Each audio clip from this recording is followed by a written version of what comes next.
You say you never turn your back on family. Well, you turned your back on me. Guys, Fast 9, is it good? Is it bad? Should you go? Should you not go? We're gonna find that out today. Yo, what's going on, guys? It's Just Jess here. Hope you're having a good day. And today, yes, guys, Fast and the Furious 9. I am located in the northwest suburbs of Chicago. Today, we're going to go AMC Niles 12 in IMAX. That's right, guys, in IMAX at 12 o'clock. Stick around to the end of this video because we are going to review it. I am really excited to go see this film. As you can see, we're right in front of the theaters. If you don't know who I am, hi, my name is Jess. My YouTube channel, it's Just Jess. Here we do movie reviews, giving you the biggest and best reviews of the movies that are releasing at the time. So please hit that like button, hit that subscribe button so you never miss a video. I personally feel like this movie should be seen in theaters. It's only available in theaters and I'm watching it at IMAX. I watched every single movie up until this, even like all these weeks. Fast 1, 2, 3, 4, 5, 6, 7, 8, and I can't wait to see 9. Guys, let me know if you need anything. You know I'm always gonna be here. And guys, we're actually gonna leave. We're actually in front of the theaters. Alright guys, we made it to the theaters. It was raining, so it's like it's 3 o'clock now. It's 2:59. Good show.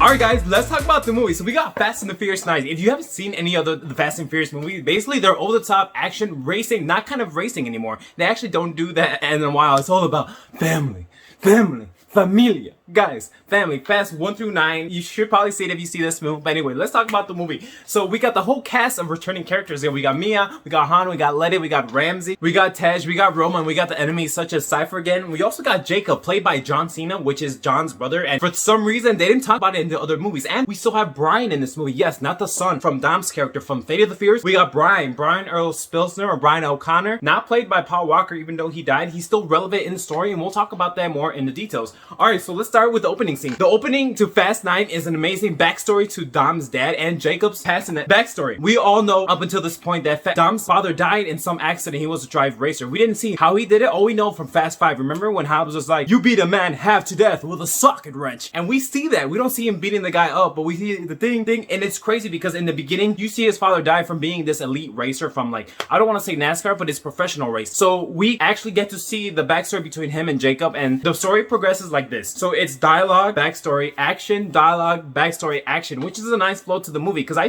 caught that. I'm like, okay, they're talking now, like in the beginning with the farm, then it's backstory, and then it's action, which is a great haste to the movie itself overall. So I like how they broke the movie into that moment. I thought that was amazing. So basically the whole gang is back here because they have to stop the device called Ares. Ares, you know Ares, the god of war? Actually not that Ares. It's actually a little device planned by the enemy team, which I want to say Cypher, but Cypher is weird. We'll talk about her in a minute. So they're trying to stop a device because Jacob wants his device to hack anything in the radius of Earth that has a chipset or magnetic stuff or basically anything electronic. So it's very dangerous. It's another save the world type of plot, which is a predictable story. But let's be honest, Fast and the Furious, I mean, I don't really care if it's predictable or not, or it's outrageous or outrageous. I'm not gonna, because other YouTubers are saying, oh, you know, who cares about outrageous? I'm not like that, and I'll tell you why, because I am more liking about this movie. So we got the whole family back. It still centers around family more than ever, especially Dom's backstory. Like, to be honest with you, I'm so intrigued to see Jacob because I don't see trailers for any movies, as you guys can see. But then when John Cena and Jacob and seeing their past history and including Mia into the mix, and it actually makes sense for, I know Brian O'Connor died, I mean Paul Walker died in real life, but he's actually the one taking care of the kids. Brian and Mia's kids, like, let's be honest, he could have been there, but I like how the story still progressed Ryan's relevancy, even though he's still not alive, unfortunately, with us. But he's still mentioned in the movie, so he's not going anywhere. This is fun, action, over-the-top, action adventure, thriller that is great, and there's a little bit cameos from the spoilers from Tokyo Drift, which I'm not gonna say any more of that. So basically, you have to traverse through picking up things, finding clues, attacking bad guys, finding Mr. Nobody, and retrieving this device called Ares to stop the world from global domination from Cypher. Now, first when we meet Cypher in Fate of the Furious, she had a plane, she had a whole list of armies. In this movie, in the beginning, she's tied up in this highly secured vault with this glass. Like, if you ever played Control, the video game on PS4 or Xbox One or even the next gen consoles, it's like that. Like, she's in a little, like, I don't even know how to say it. It's a little cube with like rings. I thought that was an awesome entrance. Her hairdo looks a little bit different. I preferred her look back in Fate of the Furious, but that's just my take. It's funny because Cypher is not really relevant to like the last part of the film. She gets mentioned and she does get scenes, but it's like 3/4 of the movie she's not even there, even though she's the one kindly pulling the strings. You know, she's obviously always the one. Basically, there's a jungle scene, there's an action scene, there's a London scene, there's a Tokyo scene. Basically, there's all these scenes with action in them that progresses the story throughout, because I don't want to get into spoiler territory without talking about this movie, but I really like the movie. The music is on point, especially towards the end. You hear the same songs. It's called Reunited. I think it was by Brian Taylor, which is an awesome composer or musician. I don't even know if that's even the right words to describe it, because that song is relevant to the other Fast and the Furious. Now, this music, obviously, you know, it's bonkers to the point where it's over the top. Now, I just want to talk about that. A lot of people think over the top is bad. I mean, let's be honest. A lot of people like Fast 5. I really didn't like Fast 5. I liked 6 and 7, personal reasons, because I was in a relationship. I thought it was going to be the best thing. But anyway, 6 and 7 was because Ryan O'Connor was still there. Yes, Paul Walker was still there in Fast 5. But even Fate of the Furious, I didn't like as much as 6 or 7, because Paul Walker, to me, like, that's how I got up into Fast and the Furious. First, I learned about Too Fast, Too Furious, and then first back Fast and the Furious. So me having Paul Walker is not there with these movies really sucks, but even though he's still relevant, like, they still talk about it. And even at the end, during the movie where they have the barbecue scene, he comes up in a car and everybody knows it's Brian. Everybody knows, because he's still like, why? Just because he got killed in real life doesn't mean like you gotta write him off the story. Like, no, like the whole family's here. Everything's awesome. Now, it's over the top. Like, they go to this place other than Earth, which is all I'm gonna say. And a lot of people think that they should do that, but then a lot of people are like, oh, it's not real. This is crazy, especially this magnet scene. So the final half of the movie, they find this magnet that can propel objects to each other. So let's say we're driving,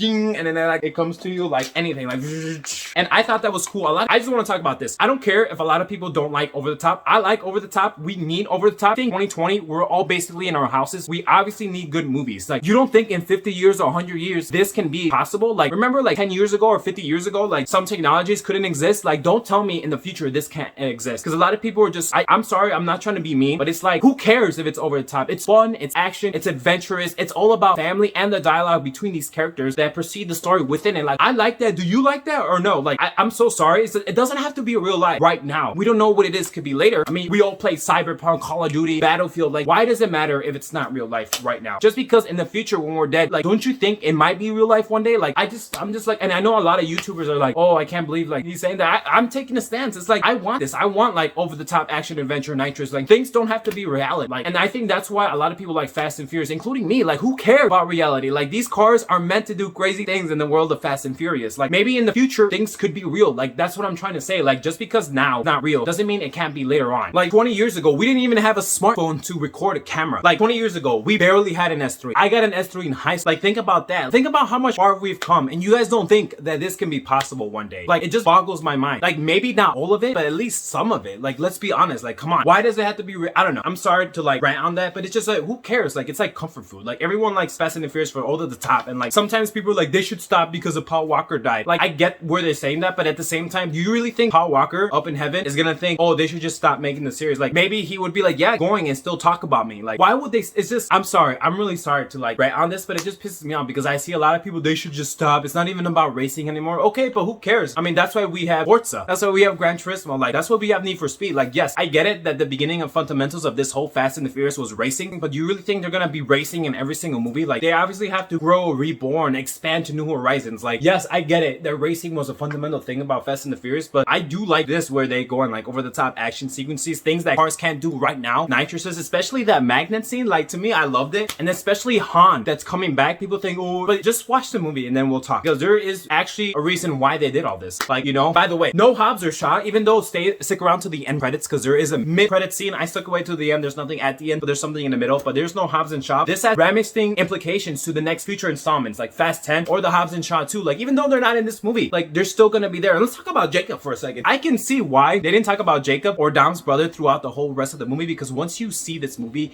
and it tells you the backstory about these characters, you'll understand why. Like, he's not relevant or he doesn't get talked about, because in Dom's eyes, he's the bad, and in Jacob's eyes, he's the bad guy. John Cena, as well as the character itself, because John Cena, he's big, and in this character, Jacob's big, so he compliments Dom because they both have this mean mug face, and he always says, you say you never turn your back on family. Well, you turned your back on me. Funny quote, right? But yeah, I don't know. I thought Jacob's addition to the family was awesome, but even though towards the end, like, I can see why that character did what he did or went that direction towards the movie, and I thought that was an appropriate ending for him. But in Cypher, like, I just want to see, like, we got such a big moment for her in Fate of the Furious, and this movie, it just, I am so sorry. It felt like she took a back seat towards the end, then she came to the foreground, which is, I don't know if that was her plan all along, but Cypher, to me, I was like, wow, this beautiful, gorgeous, you know, actress played by Charlize Theron, which I think I'm pronouncing it right, and is like the manipulator for Fate of the Furious. And then now she takes a back seat, but little do we know, she obviously doesn't take the back seat, because she actually comes to the forefront towards the end.